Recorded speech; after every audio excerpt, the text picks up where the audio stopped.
Switzerland देश, इसकी खूबसूरती से तो सब लोग वाकिफ हो और ये इंडिया में नेता लोगों का पैसा जमा करने के लिए जाना जाता है। क्या आप लोगों ने सोचा कि नेता लोग अपना पैसा यहीं क्यों जमा करते हैं? और भी देश हैं डेवलप, उसमें जा सकते हैं। बैंकिंग सिस्टम अच्छा होगा, आप लोग कहोगे बैंकिंग सिस्टम तो यूएसए का भी अच्छा है और यूरोपियन कंट्रीज उनका भी अच्छा है, वहां जा सकते हैं। सिक्योरिटी तो सब जगह मिलती है, जितने भी डेवलप नेशन है वहाँ सबसे ज्यादा सिक्योरिटी है। लेकिन फिर स्विट्जरलैंड ही क्यों चूज करते हैं लोग? और इंडिया कैसे एशिया का स्विट्जरलैंड बन रहा है? क्या यहाँ डेवलपमेंट ज्यादा हो गया है, उसके बराबरी का हो गया? ऐसा तो नहीं है, अभी तक तो नहीं हुआ फिर इतना डेवलपमेंट। फिर इंडिया स्विट्जरलैंड कैसे बन गया? तो यही बात जानेंगे इस वीडियो में।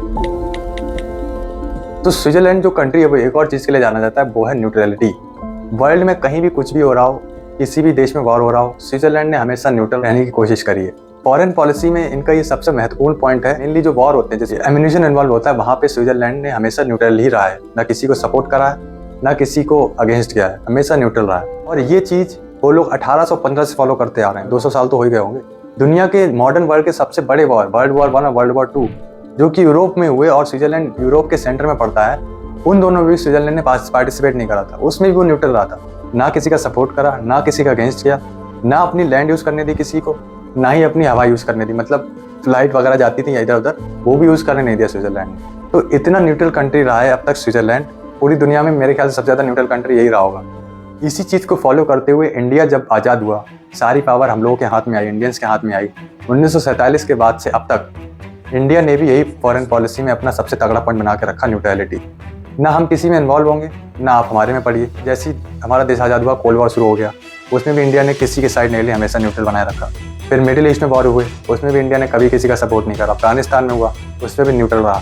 तो इससे क्या पता चलता है कि इंडिया स्विट्जरलैंड एक ही चीज़ को फॉलो करते हैं, हमारी सिक्योरिटी, हमारे लोग सेफ रहें।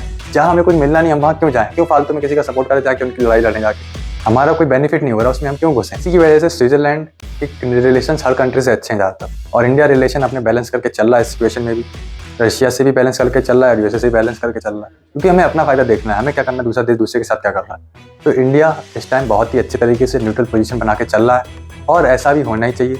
अब आपको उस क्वेश्चन का भी आंसर मिल गया होगा कि नेता लोग अपना वहीं पैसा क्यों जमा करते हैं, क्योंकि वहाँ वो देश ही न्यूट्रल है, वहाँ ना किसी के साथ जाएगा ना किसी के अगेंस्ट जाएगा। तो अगर किसी कंट्री के साथ कुछ होता भी है, हमारे साथ कुछ होगा भी, तब भी वो सैंक्शन नहीं लगाएगा, तो उससे फ़र्क नहीं पड़ता, क्योंकि वो किसी के साथ है ही नहीं। तो अगर आपको ये वीडियो अच्छी लगी हो, कुछ लगा हो कि कुछ इन्फॉर्मेशन मिली हो, आपको कुछ नया जानने को मिला हो, तो इस वीडियो को लाइक करिए। ऐसी वीडियो देखने के लिए दुनियादारी को सब्सक्राइब करिए। Thank you for watching this video. जय हिंद।